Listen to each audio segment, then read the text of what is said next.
almost every other candidate before he would support Trump. Because he had a fear, just like many people, hey, this guy's an authoritarian. This guy's a wannabe dictator. This guy tried to steal the last election. I have a problem with that. I'm against that. But, oh, would you look at that? After Trump wins and he's back in the White House, the billionaire robber baron snuggles right back up to Trump, becomes full MAGA again. Why? Because the thing they care about first and foremost above anything and everything else is more profit for them. More money, more power, greed, control. And so they want more tax breaks for themselves, not for you, for themselves. A private fundraising letter from AFP to its secretive, that's Americans for Prosperity, to its secretive list of donors seen by The Guardian outlines the organization's strategy for the first 6 months of the new Trump administration. So, by the way, why are robber barons deciding, hey, this is what we're going to do for the first 6 months? Who are you? Well, we know the answer. They're the ones who really run MAGA. They really control MAGA. Billionaire oligarch robber barons. The establishment is in total control. The 8-page document, made public here for the first time, promises a Herculean undertaking in which Americans for Prosperity says it will press for renewed and deepened tax cuts and an unwinding of as many of the growth and innovation-killing regulations as possible. Let me decode that for you to normal language. What they're saying is, God damn it, we hate all those environmental regulations that don't let us pollute whenever we want, however we want, in order to save money.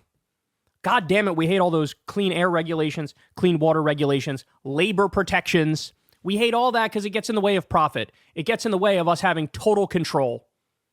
That's what they mean when they say that. The group, which has played a significant role in shifting the Republican Party to the right in recent years, has announced a $20 million campaign to extend the tax cuts introduced by Trump during his first presidency that are due to expire at the end of this year. The donor appeal calls for even bolder tax cuts for corporations that would directly benefit Koch Industries, the energy and chemical giant from which most of AFP's funding derives. So now understand something, guys. 83% of Trump's tax cuts in his first term, it went to the top 1% in corporations. It was overwhelmingly for the wealthy, right? Now, the tax cuts for the wealthy were permanent. The ones for regular people were not. They've already gone away. So what they'll do here, I'm telling you up front, this is what they're going to do. They'll throw a little bone to the average guy. Hey, here's an extra $50 for the year, $100 for the year. That's your tax cut. For the mega wealthy, here's millions of dollars if you're in the top 0.001%. Here's millions or billions of dollars if you're a corporation. This is their trick. Now, by the way, this time around, whatever tax break comes around for regular people is going to be offset by the massive inflationary policies of the Trump administration, like the tariffs, like the mass deportations. So net, you're actually going to see for the bottom 95% of the country, bottom 95%, your taxes will be raised. It'll only be cut for the top 5%, if that. AFP's donor pitch, presented as a 2025 prospectus, outlines a vast lobbying and grassroots effort replete with digital advertisements, phone calls, social media posts, podcasts, and on-the-ground door-knocking to boost core Trump ambitions. As such, it speaks to the oligarchy of extreme wealth, power, and influence coalescing around Trump, which Joe Biden warned about in his final address from the Oval Office.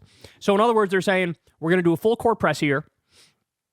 We're going to basically make sure to propagandize about this package. So they will spin it, they will lie, they will pretend like, oh, this is all just to help regular people, just to cut taxes for regular people. That's what we're doing. But if you get to the specifics, it'll be tax cuts for the wealthy.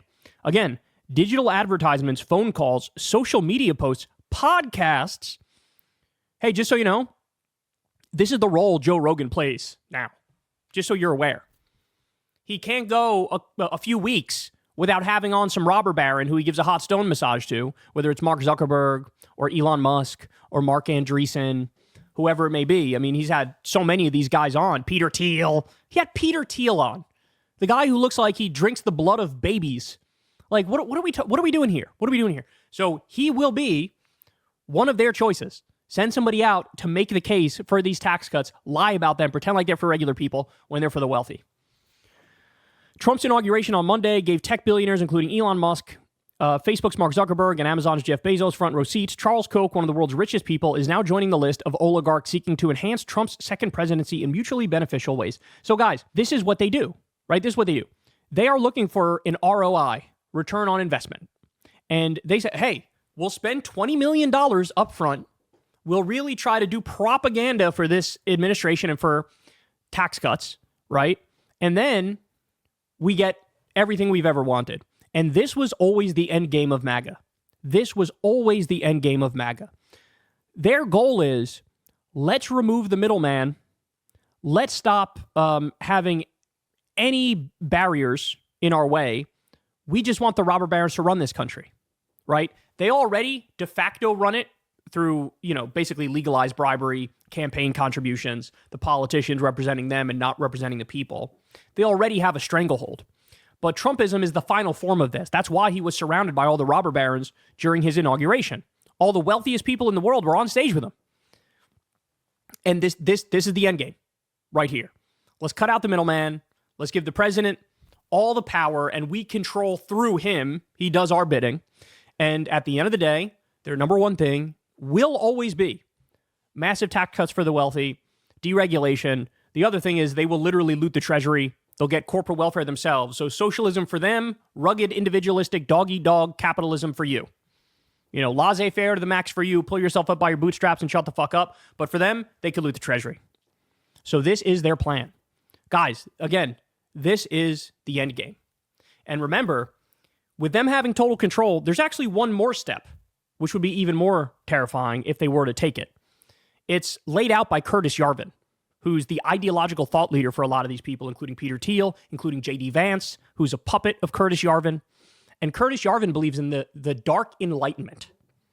And he believes in RAGE, R-A-G-E. And RAGE stands for Retire All Government Employees. Gee, what just happened recently? That's right, a total federal government spending freeze where Head Start got defunded, food for kids in school got defunded, Medicaid got defunded, home heating assistance got defunded. This is their goal. And what they want to do is set up little corporate fiefdoms where they're basically like little mini dictatorships run by tech bro feudalists where they get to call all the shots and you're just at the whim of the governing corporation that you live under. This is what they want. They're open about that fact. And now we're already getting to the point where the robber barons have total control of everything. And that would be the final step that they're taking. And they're getting more and more brazen and bold by the day. And their plans are becoming more and more clear.